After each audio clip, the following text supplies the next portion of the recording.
Hello दोस्तों, welcome to stock कोनी। यदि मार्केट में बनना है धोनी तो फॉलो करें स्टॉक कोनी। तो दोस्तों, 2 दिन पहले मैंने जीएसटी रिफॉर्म के ऊपर एक वीडियो बनाया था और लिस्ट ऑफ कंपनीज दी थी जो कंपनीज अफेक्ट होंगी, इम्पैक्ट होंगी और मंडे मार्केट खुलेगा और उनका इम्पैक्ट दिखेगा। और वही हुआ दोस्तों।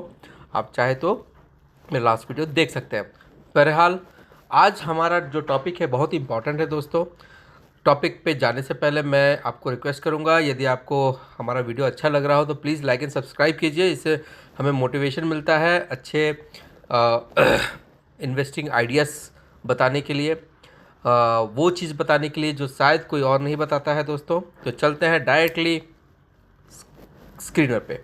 तो दोस्तों, आज का टॉपिक ये है कि देखिए, मार्केट में हज़ारों शेयर्स हैं, हज़ारों स्टॉक्स हैं, हज़ारों कंपनियां हैं, ठीक है। लेकिन कौन सी कंपनी को हमें चूज़ करना चाहिए, कौन किस कंपनी को हमें अवॉइड करना चाहिए, कैसा पता लगाए, ठीक है। ये पता लगाना भी बहुत इंपॉर्टेंट है। नहीं तो क्या होता है, हम लोग एक दो पैरामीटर्स को देखते हैं कि हाँ चलो यार, ईयर इन ईयर ये बढ़ रहा है, इस क्वार्टर में उसने अच्छा प्रॉफिट किया तो वो आगे जाएगा तो चलो खरीद लेते हैं। और फिर क्या होता है, वो डाउन ट्रेंड में चला जाता है, क्योंकि उन कंपनियों में जिसमें हमने लगाया है, लेट सपोज शायद उसका फ्यूचरिस्टिक ग्रोथ नहीं है, चाहे उसके या हमने ये नहीं देखा है उसके स्टैट्स के 5 साल से वो कैसे ग्रो कर रहा है, ठीक है। बस एक और दो पैरामीटर्स और हम लोग उसमें फंस जाते हैं। तो हम आज वही आइडेंटिफाई करेंगे कि कौन से स्टॉक्स पे पैसा लगाने से हमें बेनिफिट होगा, ठीक है। तो ये आइडेंटिफाई कैसे करें, सबसे इम्पॉर्टेंट चीज़ है कि आप कोई भी ऐप लें, इन्वेस्टिंग ऐप।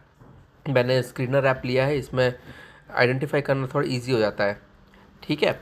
आप इसके क्रिएट न्यू स्क्रीन के ऊपर क्लिक करेंगे और यहाँ पे क्वेरी डालेंगे, ठीक है। अब हमें क्या क्वेरी डालना है, सबसे इम्पॉर्टेंट चीज़ होता है मार्केट कैपिटलाइजेशन। कोई भी कंपनी जिसका market capitalization greater than 10,000 crore है, इसका मतलब कि वो एक अच्छे वैल्यूएशन पे है। जनरली देखिए, 3 तरह की कंपनीज होती हैं। एक हो गया मिड कैप, दूसरा हो गया स्मॉल कैप, तीसरा हो गया आपका लार्ज कैप, ठीक है। तो लार्ज कैप कंपनी वो होती है जो 50,000 करोड़ उनका वैल्यूएशन होता है। मिड कैप उससे कम होता है, करीबन 25,000 करोड़, और स्मॉल कैप होता है करीबन 10 से 17,000 करोड़ तक, ठीक है।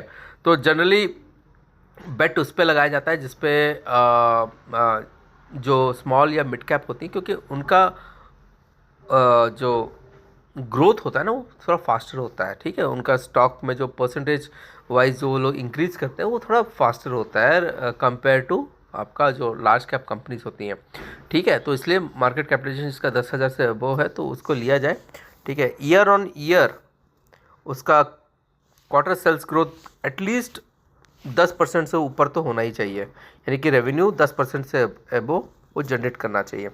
फिर क्या नेक्स्ट इज़ आपका प्रॉफिट। सिर्फ रेवेन्यू ग्रोथ से काम नहीं चलेगा, इवन प्रॉफिट भी आपका एटलीस्ट 10% तो होना ही चाहिए, ठीक है। यदि हम इसको रन करते हैं क्वेरी तो आप देखेंगे यहाँ पे around around 194 such companies list होके आ रही हैं, ठीक है। इसका मतलब कि ये 3 पैरामीटर्स के ऊपर ये 194 कंपनीज बैठती है। अब चलते हैं हमारे नेक्स्ट चीज़ों के ऊपर।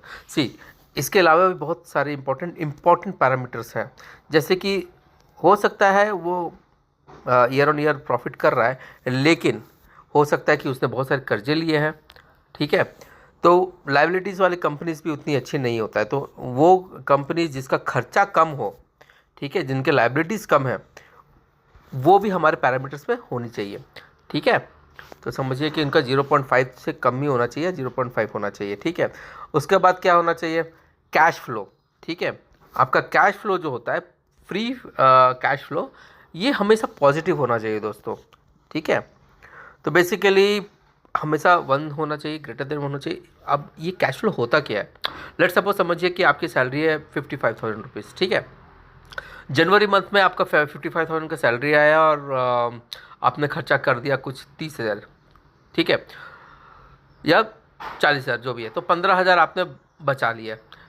फरवरी मंथ में 55 आया, आपने 25 खर्चा किया, ठीक है, आपने कुछ पैसे बचाए। फिर मार्च महीना में 55 आया और आपने 70,000 खर्चा कर दिया, ठीक है। जो पहले बचाया था वो भी आपने खर्चा कर दिया, ठीक है। तो इससे क्या होता है, इससे ये पता चलता है कि आपके जो खर्चे वो बढ़ रहे हैं, ठीक है। तो बेसिकली वो इंडस्ट्रीज़ या वो ऑर्गेनाइजेशन जिसका खर्चा बढ़ रहा है, ठीक है, जिनके ईयर ऑन ईयर या सेल्स या रेवेन्यू कम हो रहा है, ठीक है, रेवेन्यू जो भी हो लेकिन उनका खर्चा बहुत बढ़ रहा है, उनके एक्सपेंसेस बढ़ रहे हैं, राइट। तो वो कंपनी भी ठीक नहीं होती है। इसका मतलब कि कहीं ना कहीं कुछ ना कुछ तो गड़बड़ है। तो ये पैरामीटर भी इम्पोर्टेंट होता है दोस्तों। फिर ईपीएस हमेशा, यदि 5 साल का हम लोग चेक करें तो एटलीस्ट 10% से ऊपर तो ग्रो करना ही चाहिए, ठीक है। यदि हम लोग पी देखें, price to earning ratio, price to earning ratio दोस्तों ये बताता है कि वो कितना महंगा या सस्ता है। तो ये इंडस्ट्री पी से तो कम होना चाहिए, नहीं तो फिर क्या होता है कि महंगा शेयर खरीद लिया और फिर वो भाग ही नहीं रहा है, ठीक है। तो ये भी बहुत इंपॉर्टेंट फैक्टर होता है। अब देखते हो 194 कंपनी से कितने बच के आ रहे हैं।